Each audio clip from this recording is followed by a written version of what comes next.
I was flipping through an old issue of Dragon magazine, issue 238 from August of 1997, and ran across a really neat and nasty monster. GameMasters here, and this icky vile thing is one that I'll certainly be tossing somewhere at my players soon, and will 100% be tying into the new Vecna Eve of Ruin adventure, and you'll see what I mean by the end of this video. I'm talking about the Necromantic Sludge. Now, do keep in mind that this is all from Advanced Dungeons & Dragons days, so the stat blocks are going to look quite a bit different than what you're used to, but it's easy enough for me to convert it up to our current gameplay. What I'm really interested in, however, not so much the stats, but is the sludge's description and how I can use that in my game. These things are usually found in sewers, and they feast on life energy. They generally have a very low intelligence. I mean, they are a sludge after all, and they have an alignment of neutral evil. While this chart here lists their treasure as a C, what this means is that while there may be treasure somewhere, the creature itself isn't interested in collecting it. So let's say that it enveloped and consumed a fallen paladin that had a Vorpal sword plus 55. A slightly exaggerated number, but this sludge would have zero interest in that plus 55 sword.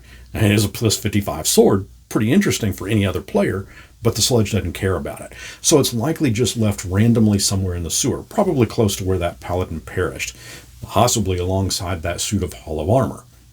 Necromantic Sludge can gather up to 6 strong, and they have a slow movement similar to a zombie. And while I've listed the remaining stats here, again, remember the AD&D stats were wildly different than the edition we play today. So these things might have different hit dice, do different damage amounts, and will have a different amount of experience to even award to a player once they are defeated. But I wanted to show you all what a monster stat block used to look like. Now, before we delve into this creature's description, I first need to thank these sludge supporters. They help and support this channel, and that means a lot to me. It's been amazing, and it's made it so that I don't have to take on a sponsored ad for this video. The Necromantic Sludge appears as a puddle of black goo. It's actually a byproduct of a necromancer's experiment in how should I say it? The pursuit of extending their lives, of everlasting life, to become a lich, basically. Remember when I said that I was going to tie this into the new Vecna adventure? Well, it's a good bet that if a lich is involved, then somewhere along the way, this sludge is going to have to show up. These things can sense sentient humanoid life within 100 yards, and it doesn't really care for its own safety.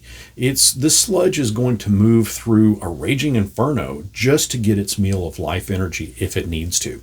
Necromantic Sludge is poisonous to the touch and can cause 1 hit point of damage per round for each round it's touching its prey. Again, remember, this is all based on AD&D for current edition conversions.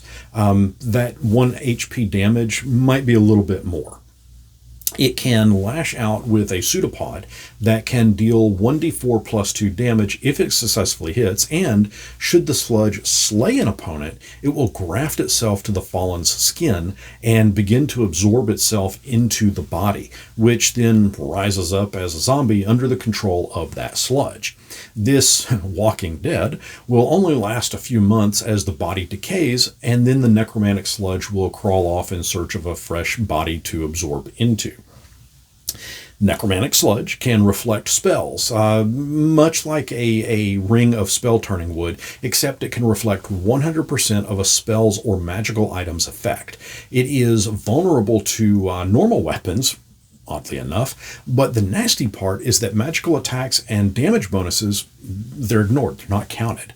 While the sludge itself lives in the sewers, it's possible that they could be found in other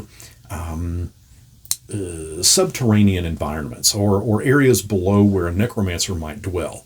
They can also employ crude tactics when a group where one might inhabit or absorb itself into a body as a zombie, and when a party or adventurer comes close enough to investigate that corpse, then the other sludges will just jump on that party and attack.